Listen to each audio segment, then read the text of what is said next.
আমি চাকরি করি পুলিশের, এটা তো কোনো অপরাধ নয়। কিন্তু স্যার, আপনার মনে অনেক কষ্ট দেখা যাচ্ছে। এত কষ্ট কিসের আপনার? আজকে আমার সব কষ্ট সবার মাঝে তুলে ধরবো। আচ্ছা বলেন স্যার, আজকে আপনার সব কথা আমরা শুনবো। তোমরা সবাই কি আমার কথা শুনবে? সত্যি বলছো তো সাংবাদিক ভাই? আমি চাকরি করি পুলিশের, এটা তো কোনো অপরাধ নয়। কিন্তু মানুষ সব সময় আমাদের দোষ খুঁজে।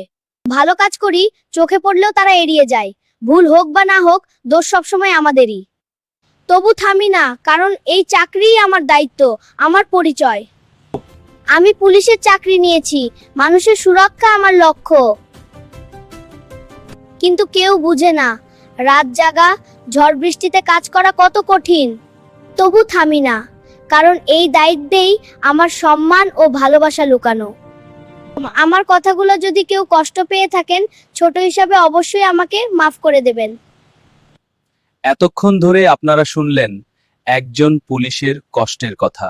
যদি আমাদের ভিডিওটা ভালো লাগে, সাবস্ক্রাইব করতে ভুলবেন না।